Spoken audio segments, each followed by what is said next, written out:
Marshall Bruce Mathers III est un artiste américain. Quoi? Tu ne connais pas Marshall? Bon, ok. Si t'as cliqué ici, c'est que tu sais qu'on va parler d'Eminem, que donc c'est son nom. Revenons-en aux faits. Eminem, auteur, compositeur, interprète, producteur et acteur à ses temps perdus. Oui, il fait tout. Véritable phénomène du rap américain qui a explosé dans le début des années 2000. 8 albums sortis en 20 ans de carrière, des millions d'albums vendus, plus de 8800 mots différents utilisés dans sa discographie actuelle, la moyenne étant de 2600. 240 récompenses dont 15 Grammy Awards et un Oscar. Je vous avais bien dit qu'il jouait dans des films. Sacré roi du hip-hop par le magazine Rolling Stones. Bon, je pense que vous avez compris, ce mec est un monstre. On a déjà tous entendu I'm Not Afraid. On a déjà tous essayé de chanter Rap God. Ce que l'on sait moins en revanche, c'est l'envers du décor. Et c'est ce que je vais vous montrer dans cette 4e gamme d'anecdotes.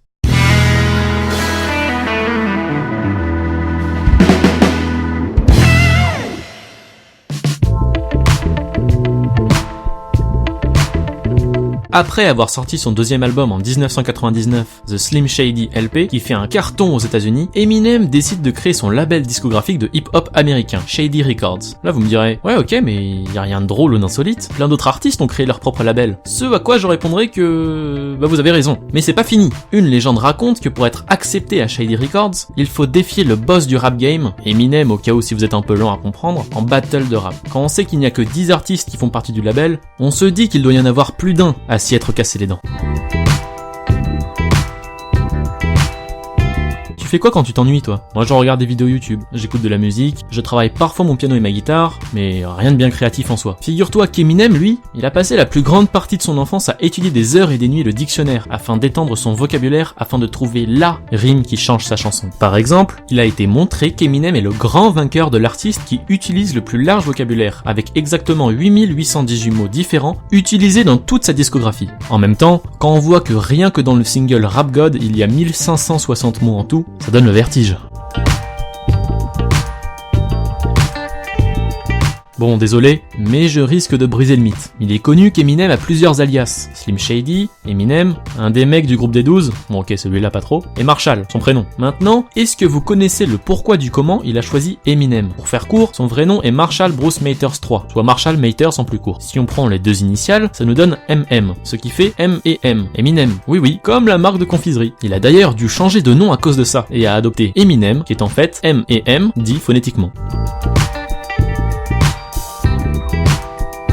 Qui n'a jamais rêvé d'avoir des super pouvoirs, de vivre dans un monde de magiciens, ou bien partir à l'aventure détruire les forces du mal? Tout le monde, même Marshall qui est un fan absolu de Spider-Man. D'ailleurs, avant de se lancer pleinement dans une carrière de rap, il rêvait de devenir auteur de comic books, et de dessiner plein de super-héros badass. Il a même droit à une apparition dans un comic appelé Eminem/Punisher, Kill You. On le voit aussi dans son clip Without Me, où il est déguisé en Robin. Bon, les paroles ont un autre sens et sont destinées à une personne en particulier, donc je ne vais pas m'attarder sur le sujet. J'y reviendrai peut-être un jour.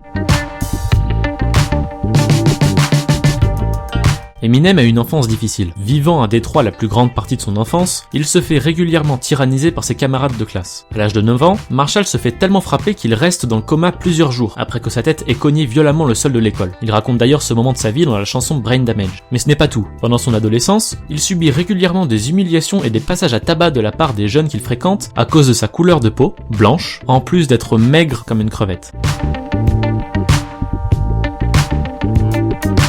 Je resitue le contexte. Eminem, superstar en devenir, vivant dans son domicile dont l'adresse est connue par la plupart des gens. Donc beaucoup de fans qui viennent, sonnent, demandent des autographes, etc. Il se trouve que parmi ces personnes-là, il y avait un drogué, un bon gros drogué, qui apparemment aurait pété la vitre pour entrer par effraction chez Eminem, se serait fait un sandwich au beurre de cacahuète et serait reparti sans rien voler du tout, pas même des affaires appartenant au chanteur. Je m'excuse d'avance, mais là, je suis obligé.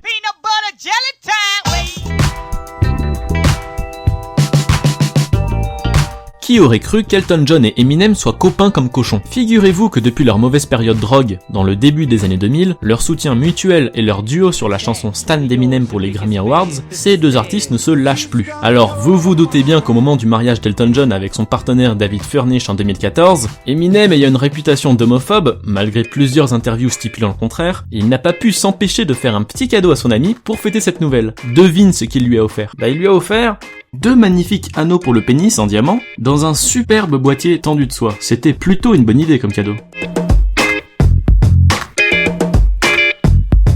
1997. Finale des Rap Olympics.